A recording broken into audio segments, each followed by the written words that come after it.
ہماری گفتگو کا جو عنوان ہے وہ یہ ہے کہ نماز میں صف بندی کی کیا اہمیت ہے اور کیا ضرورت ہے۔ اسلام ایمان، اتحاد اور تنظیم کا درس دیتا ہے۔ اسلام ڈسپلن کا بہت زیادہ خیال رکھتا ہے۔ نماز با جماعت ادا کرنے کی ترغیب دی گئی ہے، اور جو نماز با جماعت ادا کرنی ہوتی ہے یہ عند الشرع سنت مؤکدہ کے زمرے میں آتی ہے، یعنی کہ جماعت کے ساتھ نماز ادا کرنا فرض یا واجب نہیں ہے، سنت مؤکدہ ہے۔ سرکار دو عالم نے اس کی تاکید کی ہے، کیونکہ جو انفرادی نماز ہوتی ہے اس کا ثواب کم ہے، جو اجتماعی نماز ہوتی ہے اس کا ثواب زیادہ ہوتا ہے۔ فرمایا تم ایک نماز اگر اکیلے میں پڑھتے ہو تو تم کو ایک ہی نماز کا ثواب دیا جائے گا، جبکہ اگر تم وہی نماز جماعت کے ساتھ ادا کرتے ہو تو تم کو 27 نمازوں کا ثواب دیا جائے گا۔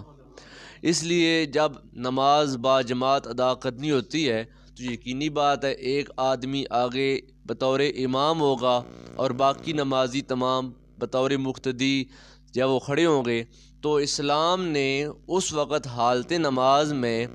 جو صف بندی کی ترغیب دی ہے اس کے اوپر اگر ہم تھوڑا سا غور کریں تو ہمارے اوپر یہ بات بڑی جب واضح ہو جائے کہ اسلام میں صف بندی کو بہت زیادہ اہمیت دی گئی ہے۔ سرکار دو عالم صلی اللہ علیہ وسلم جب آپ نماز ادا کرنے لگتے تو آپ ارشاد فرماتے کہ صفوں کو برابر کرو، کیونکہ صف کا برابر کرنا یہ نماز کو مکمل کرنے میں ہے۔ یعنی اگر آپ کی صف ٹیڑھی ہے، صف آپ کی مکمل نہیں ہے، تو گویا آپ کی نماز بھی ابھی مکمل نہیں ہوئی ہے۔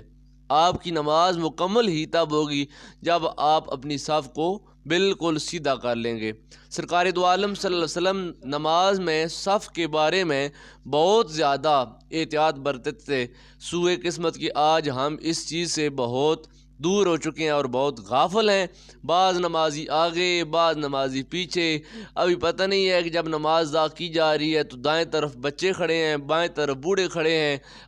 اگلی جو صف ہے اس میں بچے ہیں، اور جو آخر پہ صف ہے اس میں سفید داڑھی والے حاجی صاحب کھڑے ہیں۔ تو یہ نماز کا حسن نہیں ہے۔ اسلام کہتا ہے کہ ہر انسان کو اس کے مقام کے مطابق جگہ دینی چاہیے۔ اب جو سفید ریش بزرگ ہیں ہمارے، جو ایجڈ ہیں، ہم میں سب میں سے زیادہ عمر رسیدہ ہیں، عند الشرع ان کے لیے حکم یہ ہے کہ وہ امام کے دائیں طرف پہلی صف کے اندر کھڑے ہوں، کیونکہ یہ سب سے زیادہ نماز میں عزت والی جگہ ہے۔ اس عزت والی جگہ کے زیادہ حقدار وہ لوگ ہیں جو سفید داڑھی والے ہیں، بزرگ ہیں اور سب سے زیادہ عمر میں ہیں، وہ لوگ یہاں پر کھڑے ہوں۔ اور جو بچے ہیں ان کے لیے حکم ہے کہ وہ پیچھے والی صف میں آ کر آئیں، اور جو بالغ ہیں وہ پہلی صف کے اندر، جوان لوگ ہیں وہ یعنی بائیں طرف پہلی صف کے اندر آ کر کھڑے ہوں۔ تو یہ صف بندی میں کھڑے ہونے کی جو توضیح اور وضاحت بیان کی گئی ہے وہ یہ ہے کہ پہلی صف عقل مند لوگوں کی ہونی چاہیے۔ اور سرکار دو عالم سے آگے حدیث پاک آئے کہ سرکار دو عالم نے فرمایا کہ میرے نزدیک وہ لوگ کھڑا ہوا کرو جو عقل میں تام ہو، مکمل ہو، جو عقل مند لوگ ہو وہ میرے نزدیک کھڑا ہوا کرو، اس لیے کہ مجھ کو نزدیک سے دیکھو، میرا طریقہ نماز دیکھو اور اس طریقہ نماز کو یاد کر کے محفوظ کرو اور آگے میری امت تک پہنچاؤ، تاکہ امت کو معلوم ہو کہ آقا نعمت صلی اللہ علیہ وسلم کیسے نماز ادا کیا کرتے تھے۔ تو صف کے بارے میں سرکار دو عالم صلی اللہ علیہ وسلم نے فرمایا کہ صفوں کو برابر کرو اور کندھوں کو مقابل کرو، مطلب کندھے کے ساتھ کندھا ملاؤ۔ یہاں پر اسی یعنی کہ حدیث پاک کو روک کر میں ایک وضاحت کروں گا کہ جو فرض نماز ہم فجر، ظہر، عصر، مغرب اور عشاء کی نماز ادا کرتے ہیں، اس فرض نماز کے اندر حکم یہ ہے کہ آپ کا کندھا دوسرے نمازی کے کندھے کے ساتھ لگے۔ صحابہ کرام کا معمول یہ تھا کہ وہ اتنے ایک دوسرے کے ساتھ کندھے رگڑتے تھے کہ اندیشہ ہوتا تھا کہ کہیں کپڑا پھٹ نہ جائے۔ اور آج اگر ایک نمازی کا کندھا دوسرے کندھے کے ساتھ تھوڑا سا زبر سے لگ جائے نا تو اگلے بندے کا پارا بہت ہائی ہو جاتا ہے، تو ان نہیں ہے تندیسدہ کو نہیں پیا، میں ٹوکرا ماردہ پیا۔ لیکن ایسے ہم لوگ کہتے ہیں کہ ہم بے صبرے لوگ ہیں، ہمارے اندر ضبط نہیں ہے، صبر نہیں ہے۔ اب آپ اس حدیث پاک کو سنیں، سرکار دو عالم نے فرمایا کہ صفوں کو برابر کرو اور کندھوں کو مقابل کرو، ایک دوسرے کے کندھے کے ساتھ کندھا ملاؤ، اور اپنے بھائیوں کے ہاتھوں میں نرم ہو جاؤ۔ اس کا کیا مطلب ہے؟ اپنے بھائیوں کے ہاتھ میں نرم ہو جاؤ۔ اس کا مطلب یہ ہے کہ نماز میں اگر ایک کا کندھا دوسرے کندھے کے ساتھ لگ ہی جاتا ہے تو اگلے کو غصہ نہیں کرنا چاہیے، اگلے کو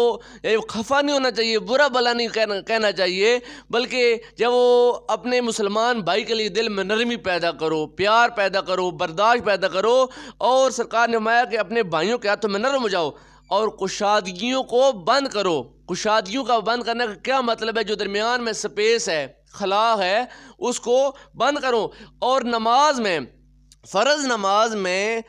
ایک نمازی کا دوسرے نمازی کے ساتھ اس طرح مل کر کھڑا ہونا لازم ہے، جبکہ جنازے میں حکم ہے کہ جب جنازہ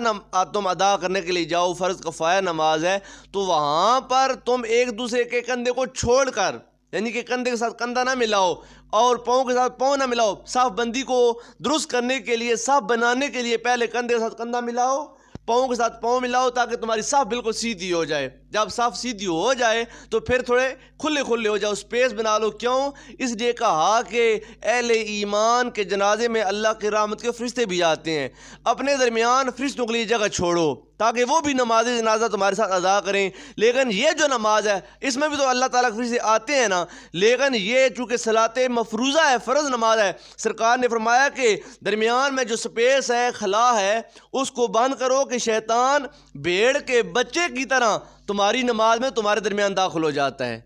شیطان تمہارے درمیان آ جاتا ہے اور پھر تمہاری نماز میں وہ وسوسے ڈالتا ہے، تمہارے ذہن میں عجیب عجیب سی یادیں، خیالات لاتا ہے، جس سے تم نماز میں بھٹک جاتے ہو، تم نماز بھول جاتے ہو، تم کو معلوم نہیں ہوتا کہ میں نے 3 رکعتیں پڑھی ہیں، 4 رکعتیں پڑھی ہیں، پتہ نہیں 5 رکعتیں تو نہیں میں نے پڑھ دیں، میں نے نماز میں سورہ فاتحہ پڑھی ہے یا نہیں پڑھی ہے۔ اور بعض اوقات ایسے ہوتا ہے کہ سورہ فاتحہ پڑھتے ہیں اور آگے ہم کو تلاوت کرنی یاد نہیں ہوتی ہے، جو ہی ہم وَلَضَّالِّينَ آمین کہتے جاتے ہیں ہم رکوع پہ چلے جاتے ہیں۔ یہ اس لیے ہوتا ہے کہ شیطان ہماری نماز کے اندر آ کر وسوسے ڈال کر ہماری نماز کو فاسد کرنا چاہتا ہے۔ تو سرکار نے فرمایا جب تم جماعت میں با جماعت نماز ادا کرنے لگو، صف بندی کرو، تو اپنے مسلمان بھائی کے کندھے کے ساتھ کندھا ملا کر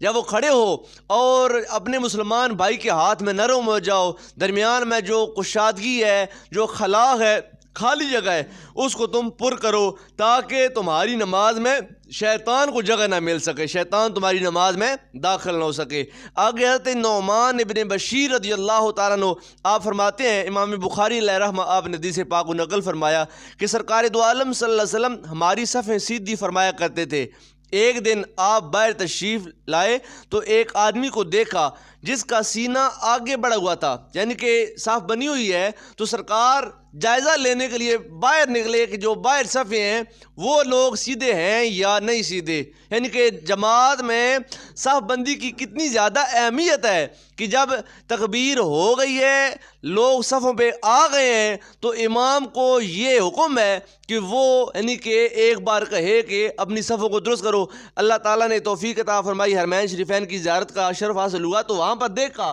کہ مکہ شریف اور مدینہ شریف میں جب تکبیر ہو جاتی ہے تو جب نماز شروع ہونے لگتی ہے تو وہ جو امام ہوتا ہے وہ کہتا ہے اپنی صفیں بالکل درست کر لو، اپنی یعنی کہ تو عربی زبانوں بولتے ہیں، اس کا ترجمہ یہ ہے استاؤ صفوفکم، کہ اپنی صفوں کو بالکل سیدھا کرو۔ تو مطلب اس کا یہ ہے کہ تمہاری جو صف ہے اس میں ٹیڑھا پان نہیں ہونا چاہیے۔ آگے حدیث پاک آ رہی ہے، سرکار میں اگر تم نے اپنی صفوں کو ٹیڑھا رکھا اللہ تعالیٰ تمہارے دل کو بھی ٹیڑھا کر دے گا، لہٰذا اپنی صف کو درست کرو تاکہ اللہ تعالیٰ تمہارے دل کو سیدھا رکھے۔ تو سرکار جماعت ادا کرانے سے پہلے باہر نکلے تو جا کے سرکار نے جائزہ لیا صفوں کا، تو ایک آدمی کا سینہ وہ تھوڑا آگے نکلا ہوا تھا۔ آپ صلی اللہ علیہ وسلم نے فرمایا تمہیں لازماً اپنی صفیں سیدھی رکھنی ہوگی، ورنہ ڈر ہے کہ کہیں اللہ تعالیٰ تمہارے چہروں کو نہ بگاڑ دے۔ اب یہ گپ نہیں ہے، یہ کسی عام بندی کی بات نہیں ہے، یہ میاں محمد کا کلام نہیں ہے، حضرت محمد کا کلام ہے۔ سرکار نے فرمایا کہ تم کو اپنی صفیں بالکل سیدھی رکھنی ہوگی، اگر تمہاری صفیں ٹیڑھی ہوں گی، زیگ زیگ ہوں گی تو کہیں ایسا نہ ہو اللہ تعالیٰ تم سے ناراض ہو کر تمہارے چہرے تبدیل کر دے اور تم کو اللہ تعالیٰ مسخ نہ کر دے۔ اتنا بڑا وبال ہے صف ٹیڑھی کرنے کا، صف جو وہ خراب کرنے کا۔ اس لیے جب آپ با جماعت نماز ادا کرنے کی نیت سے امام کے پیچھے کھڑے ہوں تو ایک بار دائیں ایک بار بائیں دیکھ لیں کہ کہیں میرا پاؤں اپنے دائیں بائیں والے نمازی سے آگے پیچھے تو نہیں ہے۔ ہم لوگ نماز میں بڑی بے احتیاطی کرتے ہیں، ایک بندے کا 2 انچی پاؤں آگے ہے، ایک بندے کا 2 انچی پیچھے ہے، اور ایک عجیب سی کیفیت بنی ہوتی ہے نماز میں۔ عموماً صاحب اس بات پر ہمارے ساتھ خفا ہوتے ہیں کہ ہمارے نمازی ٹھیک طرح کھڑے نہیں ہوتے ہیں، ان کو کھڑے ہونے کا پتہ کوئی نہیں ہے۔ اس لیے میرے بھائیوں، میرے بزرگوں اور دوستوں، نماز ادا کرتے ہوئے جا کر نماز ادا کیا کریں اور اپنی صفوں کو درست کرنے کی کوشش کیا کریں۔ جناب حضرت فاروق اعظم رضی اللہ تعالیٰ عنہ، آپ کے بارے میں آتا ہے کہ آپ ایک شخص کو صفیں سیدھی کرنے کے لیے مقرر فرماتے اور اس وقت تک تکبیر نہ کہتے، یعنی اللہ اکبر، اس وقت تک تکبیر نہ کہتے جب تک وہ اطلاع نہ دے دیتا کہ صفیں سیدھی ہو گئی ہیں۔ یعنی امام مکبر نے تکبیر پڑھی، اور تکبیر پڑھنے کے بعد جب لوگ صفوں پہ آ گئے تو آپ نے ایک بندے کی ڈیوٹی لگائی ہوئی تھی فاروق اعظم رضی اللہ تعالیٰ عنہ نے کہ جا کر ہر صف کا معائنہ کرو کہ صف ٹیڑھی تو نہیں ہے کوئی۔ جب وہ بندہ ساری صفوں کو دیکھتا اور آ کر وہ یعنی کہ خبر دیتا کہ جناب اب آپ نماز پڑھائیں، صفیں بالکل سیدھی ہو چکی ہیں، تو اس کے بعد آپ نماز پڑھایا کرتے تھے۔ تو صحابہ کرام کا، سرکار کا یہ معمول ہمارے لیے ایک سبق ہے کہ ہم بھی انہی اپنے اسلاف کے نقش قدم پر چلیں۔ صحابہ کرام نے سرکار سے جب وہ نجات یافتہ طبقے کے بارے میں سوال، سرکار نے کہا نا کہ ایک ہی طبقہ جو ہے وہ نجات پائے گا، تو صحابہ نے پوچھا یا رسول اللہ وہ طبقہ کون سا ہے جو ایک جماعت جو نجات پائے گی؟ سرکار میں قالو، وہ لوگ جو میرے اور میرے صحابہ کے طریقے پر ہوں گے وہ بندے کال قیامت والے دن جب وہ نجات پا جائیں گے۔ اب سرکار کا اور سرکار کے صحابہ کا جو نماز دین کا مین پلر اور ستون ہے، اس میں یہ طریقہ کار ہے کہ وہ نماز ادا کرنے میں بہت زیادہ احتیاط کرتے تھے، تو ہم کو ان کے نقش قدم پر چل کر جا کر نماز ہوش سے ادا کرنی چاہیے اور اپنی صاحب کو درست کرنا چاہیے۔ آگے حضرت علی المرتضیٰ رضی اللہ تعالیٰ عنہ اور حضرت عثمان غنی رضی اللہ تعالیٰ عنہ اس بات کا خاص خیال رکھتے اور فرمایا کرتے صفیں سیدھی رکھو، اور حضرت علی فرمایا کرتے تھے اے فلاں آگے ہو جا اور اے فلاں پیچھے ہو جا۔ یعنی آپ دیکھتے کہ ایک بندہ تھوڑا آگے ہے تو کہتے تو تھوڑا پیچھے ہو، ایک بندہ تھوڑا پیچھے تو کہتے تو آگے ہو جا تاکہ تمہاری صف درست ہو جائے۔ یہ نماز ادا کرنے سے پہلے ہمارے صحابہ کرام، ہمارے بزرگان دین، ہمارے اسلاف کا طریقہ کار ہے، اور اس کو ہی اگر ہم فالو کریں گے، اس کے اوپر عمل کر کے نماز ادا کریں گے، تب ہم اس نجات یافتہ طبقے کے اندر آئیں گے جو سرکار دو عالم اور صحابہ کرام کے صحیح نقش قدم پر جا کر اپنی زندگی گزار رہے ہیں۔ آگے سوال آتا ہے اگلی صف میں گنجائش ہو تو پیچھے کوئی آدمی کیا کھڑا ہو سکتا ہے؟ یعنی اگر پہلی صف میں دائیں بائیں 1-2 بندوں کی جگہ ہے، دیکھ بندہ رہا ہے کہ آگے اس طرف بھی جگہ خالی ہے، اس طرف بھی جگہ خالی ہے، تو کیا کوئی بندہ یہ وہ جان بوجھ کر پیچھے کھڑا ہو جائے تو اس کی نماز ہو جائے گی؟ اگر اگلی صف میں گنجائش ہو تو پیچھے نہیں کھڑا ہونا چاہیے بلکہ پہلے اگلی صف مکمل کرنی چاہیے۔ اس سلسلے میں سرکار دو عالم صلی اللہ علیہ وسلم نے فرمایا تم اس طرح صفیں کیوں نہیں باندھتے جیسے اللہ تعالیٰ کے فرشتے صفیں باندھتے ہیں؟ صحابہ کرام نے سوال کیا یا رسول اللہ فرشتے کیسے صفیں باندھتے ہیں؟ تو سرکار دو عالم نے فرمایا کہ اللہ تعالیٰ کی جناب میں فرشتے جب وہ اس طرح صفیں باندھتے ہیں کہ پہلے اگلی صف کو پورا کرتے ہیں اور صف میں مل کر کھڑے ہوتے ہیں، یعنی کہ وہ ٹیڑھی صف نہیں بناتے اور متفرق ہو کر کھڑے نہیں ہوتے۔ جب فرشتے اللہ کی بارگاہ میں جاتے ہیں تو بالکل اپنی صفوں کو مکمل کرتے ہیں اور ان صفوں کو درست کرتے ہیں۔ فرمایا جیسے فرشتے اپنی صفوں کو مکمل کرتے ہیں اور درست کرتے ہیں، ایسے تم بھی اپنی صفوں کو مکمل کیا کرو۔ اس طرح طبرانی نے براء ابن عازب رضی اللہ تعالیٰ سے روایت کی ہے،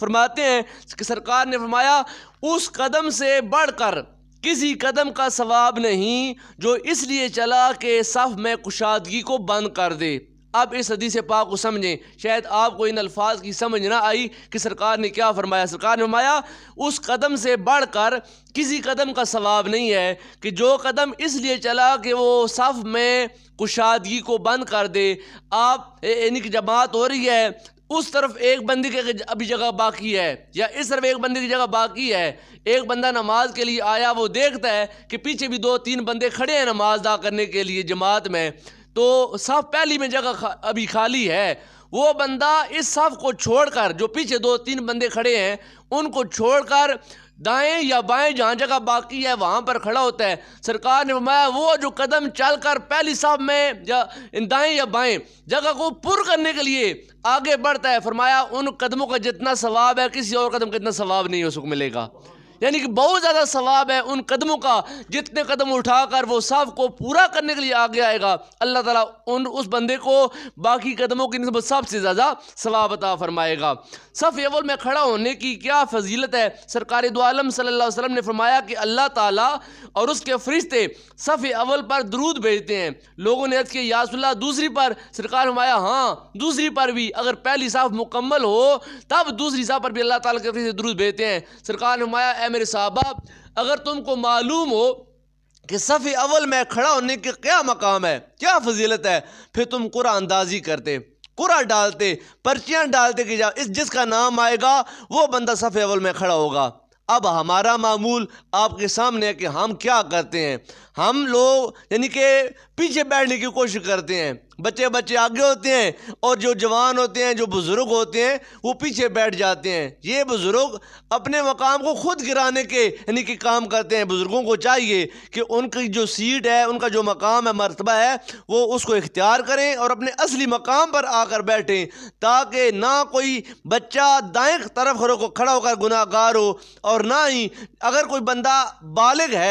بالغ ہے اور وہ صف اول میں کھڑا ہو گیا ہے تو بزرگ کو بھی اختیار نہیں ہے کہ وہ اس کو کہے کہ تو پیچھے ہو جا۔ اگر بالغ نہیں ہے، نابالغ ہے، پھر آپ اس کو کہہ سکتے ہیں بیٹا تم پیچھے ہو جاؤ، تم نابالغ ہو۔ اگر بچہ بالغ ہو گیا ہے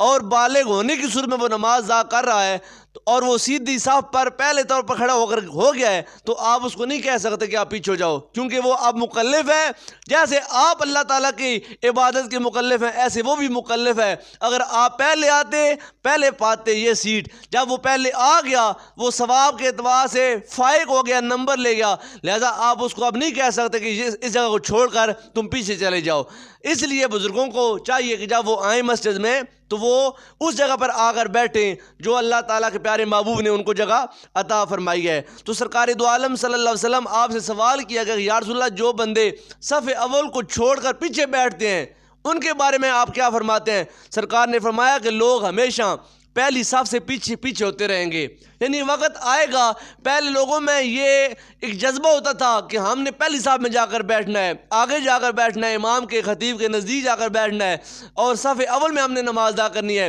لیکن پھر آہستہ آہستہ نفس اور شیطان ہم پر حاوی ہوتا گیا، ہم نماز میں سستی کرنے لگ پڑے۔ پہلے لوگ اذان سے پہلے مسجد میں آ جاتے تھے، بعض لوگ گھر سے وضو کر کے آتے تھے، بعض مسجد میں آ کر وضو کرتے تھے، اور بعض یعنی مسجد وضو کرتے تھے اور جماعت ساتھ ملتے تھے۔ لیکن اب ایسا حال ہوتا ہے کہ جب جماعت کو کچھ منٹس باقی ہوتے ہیں ہم گھر سے بھاگتے ہیں، پھر آ کر مسجد میں وضو کرتے ہیں، 2 رکعتیں ضائع ہو گئی اور 2 رکعتیں امام کے ساتھ ہم نے جلدی ادا کر لیں اور ہم سمجھتے ہیں کہ ہم نے بہت بڑا پہاڑ گرا لیا۔ لیکن ایسا ایمان اور اسلام کا تقاضا نہیں ہے اور نہ یہ عبادت کا انسان کو نور نصیب ہوتا ہے۔ سرکار نے فرمایا کہ لوگ ہمیشہ پہلی صف سے پیچھے ہوتے رہیں گے یہاں تک کہ اللہ تعالیٰ انہیں اپنی رحمت سے دور کر کے آگ میں ڈال دے گا۔ اب یہ ان نمازیوں کے بارے میں بات کی جا رہی ہے جو نماز تو پڑھیں گے، یہ نہیں کہ جو نماز ہی نہیں پڑھیں گے، ان کا معاملہ تو الگ ہے۔ یہ ان نمازیوں کے بارے میں کہا جا رہا ہے۔ آگے قرآن پاک کی آیت آتی ہے، اللہ کہتا ہے کہ بربادی ہو ان نمازیوں کے لیے جو نماز میں سستی کرتے ہیں۔ فویل للمصلین الذین هم عن صلاتهم ساہون، فرمایا بربادی ہو ان نمازیوں کے لیے جو اپنی نماز میں سستی کرتے ہیں۔ پہلے وہ لوگ مستعد ہوتے تھے، تیار ہوتے تھے اور ان کو انتظار ہوتا تھا کہ اب اتنے بجے اذان ہونی ہے تو ہم اس سے 2 منٹ پہلے اپنے گھر سے نکل جائیں تاکہ آرام سے وضو کر کے ہم سنت نماز ادا کر کے تھوڑی دیر قرآن کی تلاوت کر لیں، تسبیحات پڑھ لیں اور ہم امام کے ساتھ صف اول میں نماز ادا کر سکیں۔ لیکن اب ہم کہتے ہیں کہ 7 بجے اذان ہوئی ہے، 20 منٹ پر جماعت ہونی ہے، ہم 18 17 19 منٹ پر گھر سے نکلتے ہیں اور ہم پھر دوڑتے ہیں اور جلدی ہم وضو کرتے ہیں جس میں ہمارے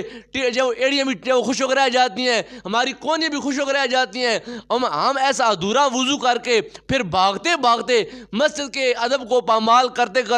1 یا 2 رکعتیں نماز میں امام کے ساتھ ملتے ہیں اور پھر وہ ادھوری نماز جب ہم پڑھتے ہیں، سرکار نے فرمایا ایسی نماز اللہ تعالیٰ ایک کپڑے میں لپیٹ کر اس نمازی کے منہ پر مارتا ہے۔ اللہ کہتا ہے مجھے تیری ایسی عبادت کی ضرورت نہیں ہے، اس عبادت کو اپنے ساتھ گھر ہی لے جا۔ وہ نماز اللہ کی بارگاہ میں قبول ہے جس میں حضوری ہو، جس میں سکون ہو، جس میں اطمینان ہو، اور جس میں بندے کو اللہ تعالیٰ کا قرب نصیب ہو۔ اور وہ کیسی ہے؟ جس میں انسان جب وہ نماز کا خیال رکھتے ہوئے، نماز کا انتظار کرتے ہوئے، حدیث پاک میں آتا ہے سرکار نے ایک دن صحابہ کرام سے پوچھا، الا ادلکم علی ما یمحو اللہ بہ خطایاکم ویرفع درجاتکم، اے میرے صحابہ کیا میں تم کو وہ کام نہ بتاؤں اگر وہ کام تم کر لو تو اللہ تعالیٰ تمہارے گناہوں کو مٹا دے، معاف نہ کر دے، گناہوں کو سرے سے ہی مٹا دے، گویا تمہارے نامہ اعمال میں کوئی گناہ ہو ہی نہیں، گویا تم نے کوئی گناہ کیا ہی نہ ہو۔ کیا میں تم کو وہ کام نہ بتاؤں؟ اگر وہ کام تم کرو تو وہ کام کرنے سے اللہ تعالیٰ سرے سے ہی تمہارے نامہ اعمال سے گناہ مٹا دے اور تمہارے درجات کو بہت بلند کر دے۔ قالوا بلا یا رسول اللہ، صحابہ کہتے ہیں یا رسول اللہ کیوں نہیں، آپ مہربانی فرمائیں، وہ کام بتائیں، ہم کرنا چاہتے ہیں۔ اور وہ لوگ حریص تھے اس کام کے کہ کوئی کام ایسا ہم کو بتایا جائے کہ وہ کام کریں اور اللہ تعالیٰ ہمارے گناہ معاف کر دے، اللہ ہم سے راضی ہو جائے۔ سرکار نے کہا پھر اگر تم کام کرنا چاہتے ہو وہ میں تم کو بتاتا ہوں، وہ 3 کام ہیں۔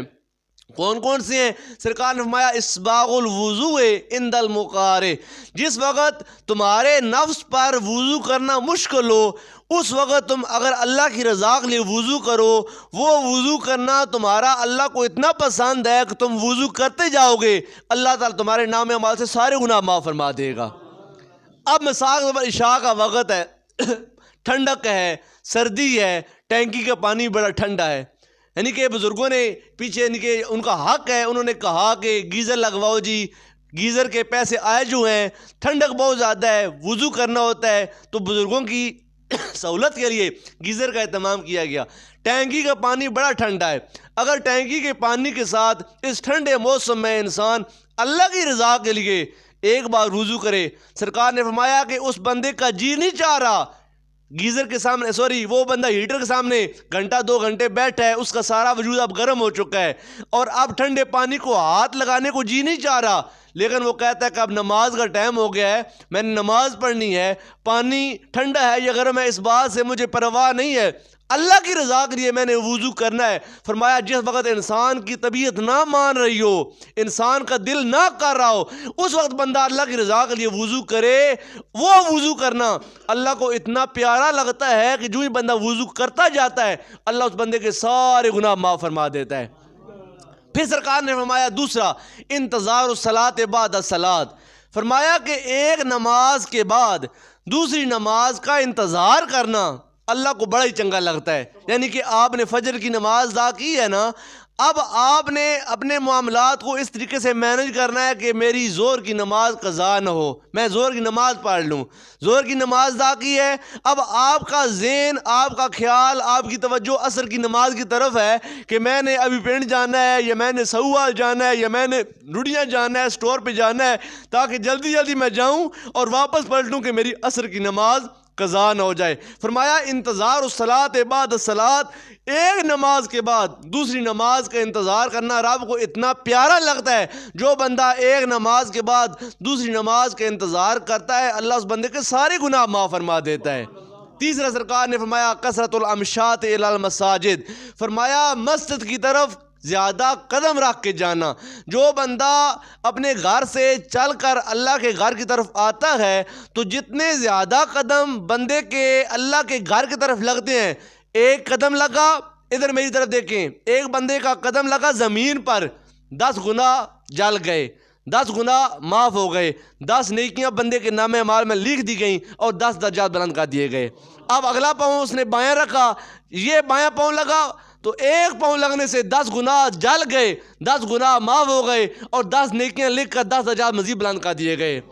اب جو بندہ اپنے گھر سے چل کر آتا ہے، بابا جی کا اندازہ لگا لیں یا جن کا مزید گھر دور ہے، جو اپنے گھروں سے چل کر اللہ کے گھر عبادت کے لیے آتے ہیں، تو ان بندوں کے کتنے سے قدم اللہ کے گھر کی طرف لگتے ہوں گے۔ اس حدیث پاک کی شرح میں امام جب وہ مولانا علی قاری نے لکھا ہے کہ ایک صحابی کا گھر مسجد نبی کے بالکل نزدیک تھا، جب وہ نماز ادا کرنے کے لیے آ رہا ہوتا نا تو وہ چھوٹے چھوٹے پاؤں رکھتا جیسے کہ بہت بیمار ہے، بڑا آہستہ آہستہ پاؤں کے ساتھ پاؤں رکھ کر آ رہا ہوتا. کسی صحابی نے پوچھا یار خیر ہے, کیا بات ہے, تم اتنے کمزور کیوں ہو گئے اور آہستہ آہستہ کیوں قدم رکھ رہے ہو؟ وہ کہتا ہے تمہارے تو بھاگ لگ گئے, تمہاری تو لیٹری نکل گئی, تمہارے گھر جو دور ہیں, تم اتنے دور سے اللہ کے گھر آتے ہو, جتنے پاؤں تمہارے لگتے ہیں اتنے اللہ تعالیٰ تمہارے درجے بلند کرتا ہے. میرا گھر بڑا نزدیک ہے, 4 قدموں پہ میرا گھر ہے, میں تو 4 قدموں کے ساتھ اللہ کے گھر میں آ جاتا ہوں. اس شوق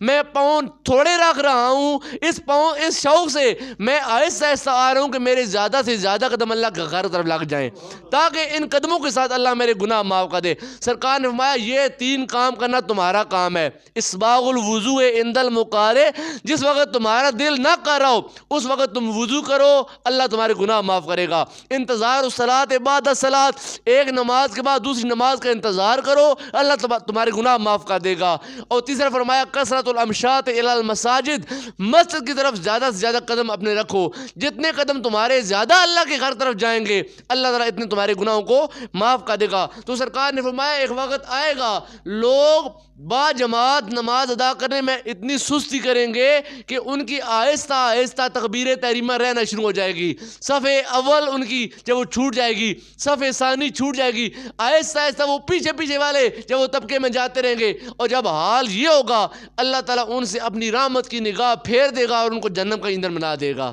یہ سرکار دو عالم نے بڑے سخت جو کلمات کہے ہیں, اس لیے ہم سب کو خیال رکھنا چاہیے. سرکار دو عالم نے فرمایا کہ جو بندے امام کے دائیں طرف ہوتے ہیں نا, اللہ تعالیٰ ان پر رحمت کی نگاہ فرماتا ہے. لیکن جو بندہ اس نیت سے بائیں طرف جا کر کھڑا ہوتا ہے کہ وہاں جگہ زیادہ خالی ہے, سارے ادھر آ گئے ہیں, اب جس کو پتہ چل جائے کہ دائیں طرف والے بندے پر اللہ کی رحمت کی نگاہ ہوتی ہے, تو آپ یقینی بات ہے چھوٹے بڑے ہر بندے کی خواہش ہوگی کہ میں دائیں طرف کھڑا ہوں, بائیں طرف کوئی بھی نہ جائے. سرکار نے فرمایا کہ جو بندہ بائیں جگہ کو اس لیے آباد کرتا ہے کہ وہاں لوگ کم ہیں, اللہ تعالیٰ دائیں والے بندے کی نسبت اس کو دگنا ثواب عطا فرمائے گا.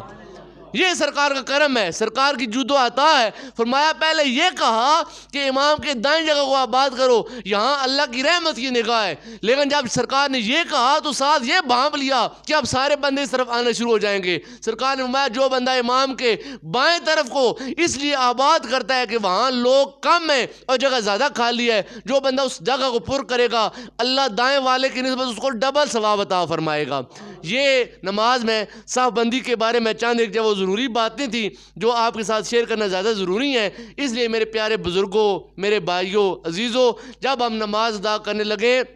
تو ہم کو سب سے پہلے جس چیز کا خیال رکھنا ہے وہ یہ ہے کہ ہم اپنی صف کو بالکل درست کریں. صف درست ہوگی, صف سیدھی ہوگی, اللہ تعالیٰ کی بارگاہ میں ہماری نماز جلدی قبول ہوگی. اگر صفیں ٹیڑھی ہوں گی, درمیان میں خلا ہوگا. مجھے بہت اچھی طریقے کے ساتھ یاد ہے, میں ابھی اس وقت دارالعلوم میں پڑھتا تھا, تو اپنی مسجد میں نماز پڑھانے کے لیے ایک وقت یعنی کہ میں مصلی امامت پہ کھڑا ہوا,